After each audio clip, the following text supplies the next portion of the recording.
Hello everyone. Hindi Sagar classes में आपका हार्दिक स्वागत है। आज की यह वीडियो हिंदी साहित्य की गद्य विधा गद्य गीत पर आधारित है, जो हिंदी साहित्य के परीक्षार्थियों के लिए बहुत महत्वपूर्ण है।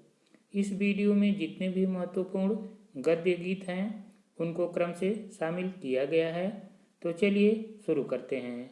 आज की वीडियो आप लोगों के लिए परीक्षा की दृष्टि से बहुत महत्वपूर्ण होने वाली है, तो इसे ध्यान से देखें, याद करें और हमेशा ध्यान रखें। तो चलिए शुरू करते हैं। गद्य गीत। गद्य गीत वस्तुतः छायावाद, युगीन भावपरक तरल मानसिकता की गद्यात्मक अभिव्यक्ति है। इसका क्रमबद्ध लेखन जो है छायावाद युग से प्रारंभ होता है और छायावाद युग में ही पूर्ण विकास भी होता है। तो इस तरह से हम देखते हैं कि जो गद्य गीत का लेखन है वह छायावाद युग में प्रारंभ होता है और इसका पूरा विकास भी छायावाद युग में ही होता है। सन 1916 ईस्वी में बाबू राय कृष्ण दास, यहाँ थोड़ा सा मिस्टेक है, ये राधानी राय है, बाबू राय कृष्ण दास की साधना प्रकाशित हुई। अतः राय कृष्ण दास को ही प्रथम गद्य गीतकार माना जा सकता है या माना जाता है, तथा उनकी रचना जो साधना है उसको प्रथम गद्य गीत माना जाता है। तो इस तरह से हमने देखा कि जो 1916 ईस्वी में बाबू राधा राय कृष्णदास द्वारा लिखित साधना रचना है वह गद्य गीत की प्रथम रचना है और बाबू राधा राय कृष्णदास जो हैं प्रथम गद्य गीतकार हैं। आगे हम हिंदी के प्रमुख गद्य गीत एवं उनके लेखक के बारे में देखेंगे।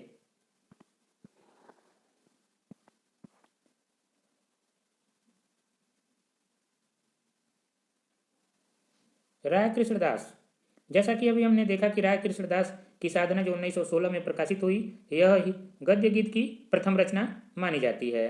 तो इस तरह से यह प्रथम रचना है गद्य गीत की। इसके बाद इन्होंने संलाप नाम से 1925 में गद्य गीत लिखा, छायापथ जो 1929 ईस्वी में लिखा गया, प्रवाह नाम से 1929 में लिखा गया और प्रवाह नाम से 1931 ईस्वी में लिखा गया। तो इस तरह से ये राय कृष्णदास के गद्य गीत हैं जो प्रकाशित हुए हैं। इसके बाद वियोगी हरि, वियोगी हरि ने तरंगिणी नाम से 1919 ईस्वी में गद्य गीत लिखा। इसके बाद अंतर्नाद नाम से 1926 ईस्वी में और प्रार्थना नाम से 1929 ईस्वी में, भावना नाम से 1932 ईस्वी में, श्रद्धा कर्ण नाम से 1949 ईस्वी में। तो इस तरह से ये वियोगी हरि के गद्य गीत हैं जो बहुत महत्वपूर्ण हैं, इन्हें बिल्कुल ध्यान रखेंगे।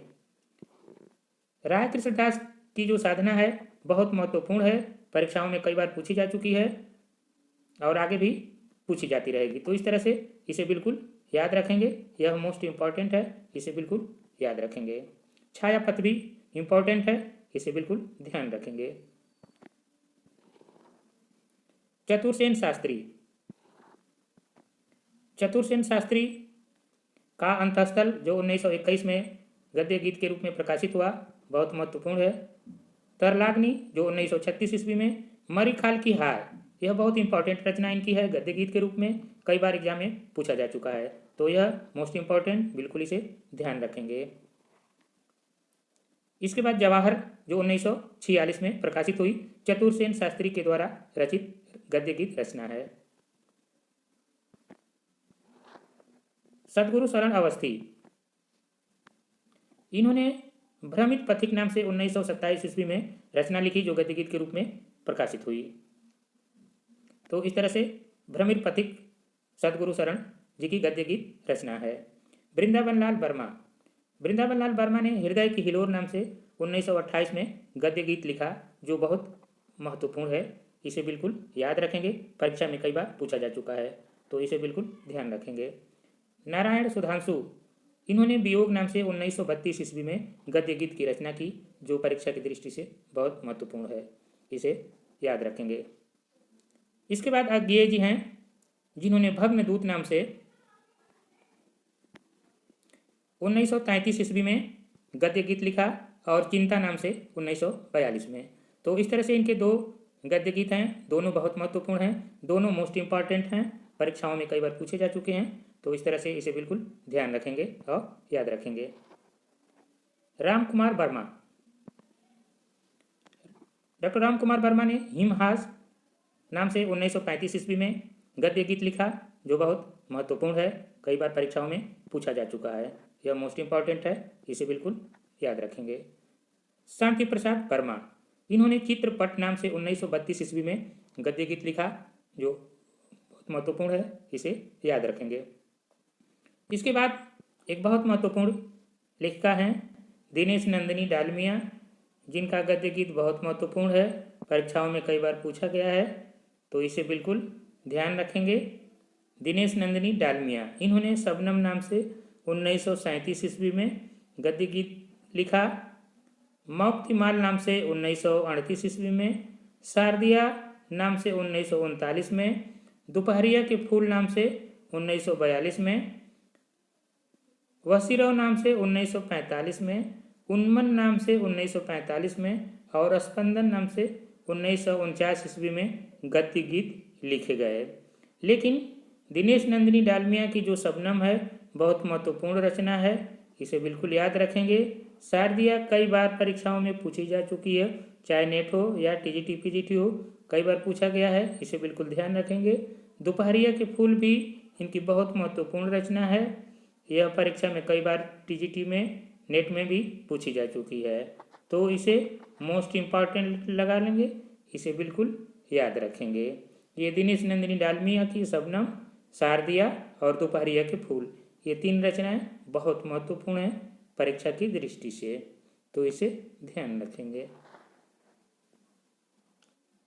परमेश्वरी लाल गुप्त, इन्होंने बंदी की कल्पना नाम से 1941 ईस्वी में गद्य गीत लिखा, जो महत्वपूर्ण है, याद रखेंगे। डॉक्टर रघुवंश सिंह, इन्होंने शेष स्मृतियां नाम से 1936 में और जीवन धूली नाम से 1951 ईस्वी में। तो इस तरह से इनकी दो गद्य गीत रचना दोनों इम्पोर्टेंट है, ध्यान देंगे। माखनलाल चतुर्वेदी, इन्होंने साहित्य देवता नाम से 1943 ईस्वी में गद्य गीत लिखा, जो परीक्षा की दृष्टि से बहुत महत्वपूर्ण है, कई बार नेट परीक्षा में और पीजीटी में पूछा जा चुका है, तो इस तरह से इसे याद रखेंगे। ब्रह्मदेव, ब्रह्मदेव ने निशीथ नाम से 1945 में, आंसू भरी धरती 1948 में, उदीची 1956 में और अंतरिक्ष 1969 ईस्वी में गद्य गीत लिखे गए। तो इस तरह से ब्रह्मदेव की जो निशित रचना है बहुत महत्वपूर्ण है, परीक्षा में पूछी जा चुकी है, इसे बिल्कुल ध्यान रखेंगे और शेष रचनाएं भी महत्वपूर्ण हैं, इसे याद रखेंगे। ठाकुर राम आधार सिंह, इन्होंने लहर पंथी नाम से 1956 ईस्वी में गद्य गीत लिखा। रामधारी सिंह दिनकर, रामधारी सिंह दिनकर एक बहुत महत्वपूर्ण लेखक हैं, इनकी उजली आग जो 1956 में गद्य गीत के रूप में प्रकाशित हुई बहुत महत्वपूर्ण है, परीक्षा में कई बार पूछी जा चुकी है, तो इसे याद रखेंगे। माधव प्रसाद पांडे, माधव प्रसाद पांडे चितवन के फूल नाम से 1974 ईस्वी में, मधुतीर 1985 में, स्वर्ण नीरा 2000 ईस्वी में, रूप गीत 2000 ईस्वी में, पराती संजवाती 2002 ईस्वी में, सृजन पूजा 2000 ईस्वी में लिखे गए गद्य गीत हैं। तो इस तरह से माधव प्रसाद पांडे के चितवन के फूल बहुत महत्वपूर्ण रचना है, इसे याद रखेंगे। एक स्वर्ण नीरा है, यह भी बहुत महत्वपूर्ण रचना है, इसे याद रखेंगे। तो इस तरह से इनकी दो रचनाएं बहुत महत्वपूर्ण है, मोस्ट इम्पॉर्टेंट है, शेष भी बहुत महत्वपूर्ण है, इन्हें ध्यान रखेंगे और याद करेंगे।